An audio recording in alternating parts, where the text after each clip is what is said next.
This architect is a madman. But he's a very super sane madman. He built it in such a way, the audacity of him is such, if you pull down one column, the entire temple will come down. It's over 1,000 years ago, when there were no cranes, when there were no machines, when there were no trucks, when there were no any kind of mechanical things. They put a ramp of 10 miles, a mud ramp, and they brought this single piece of stone, 160 feet high above, and made a gopuram out of it.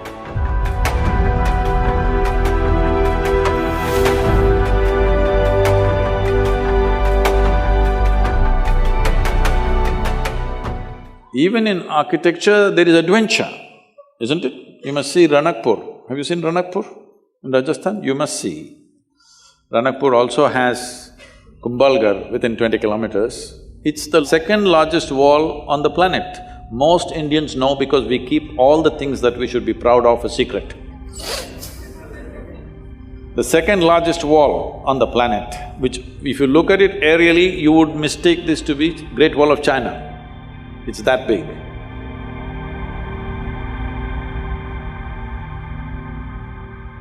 But most Indians don't even know there is a wall like this, it's in Kumbhalgarh. Close to that is Ranakpur. This architect is a madman, but he's a very super sane madman because he knows what he's doing. See, if you build a building, this is a temple with 1,000 columns.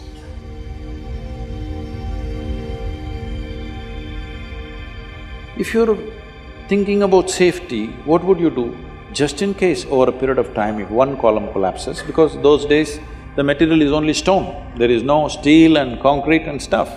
You would make sure if one column falls down, there'll be another column which will keep the temple up. No, he built it in such a way, the audacity of him is such, if you pull down one column, the entire temple will come down. His pride in his intelligence and capability is such that he made it in such a way, if one column comes, the temple should not exist. And it's standing for over 500, 600 years without an issue. You will see something like that in the yoga center. We built an elliptical dome, no steel, no concrete. And at the top, it's only 8 inches thick. And just to freak people, I left a 9 feet diameter hole. People said, this will go to collapse. It will not collapse.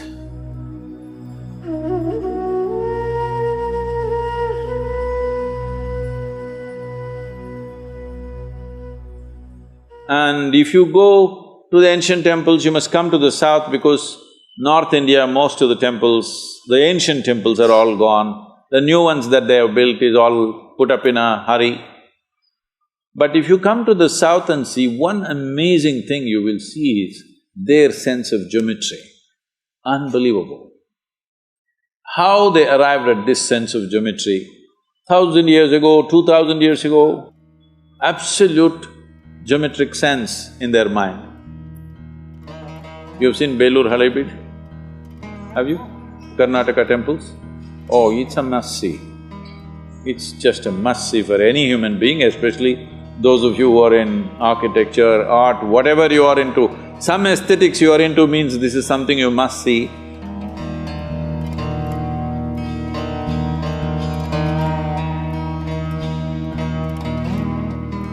It's more than seeing those sculptures.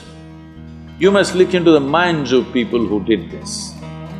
If you want to look into their minds, you must withdraw yourself into that time zone. It's over 1,000 years ago, when there were no cranes, when there were no machines, when there were no trucks, when there were no any kind of mechanical things, all by hand. Why would somebody endeavor to do something so phenomenal and so almost superhuman in terms of engineering and the physical difficulty of lifting these huge rocks and doing this carving business? Why would anybody do that? What kind of passion should be firing those people to do this is unbelievable. If you see the Tanjavur temple, have you seen? This Gopuram weighs, I think, what, 180 tons, huh? 180, is it? Does anybody know? I think somewhere in that range, over 120 tons for sure. And it is at a height of 160 feet. They put a ramp of 10 miles, a mud ramp, and they brought this single piece of stone, 160 feet high above, and made a gopuram out of it. Exquisitely carved.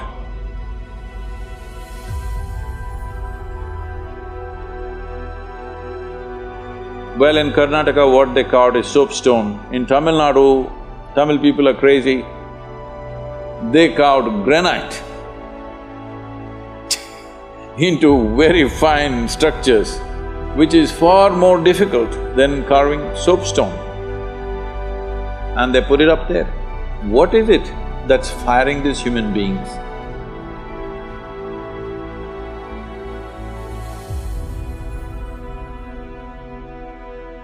Before you take up any project, you must visit this and see what kind of human beings are these, you know?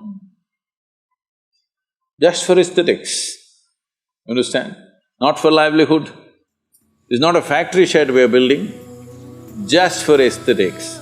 They were willing to invest their lives absolutely, everything they got. I think we need that culture back if we want to create a beautiful India, very important.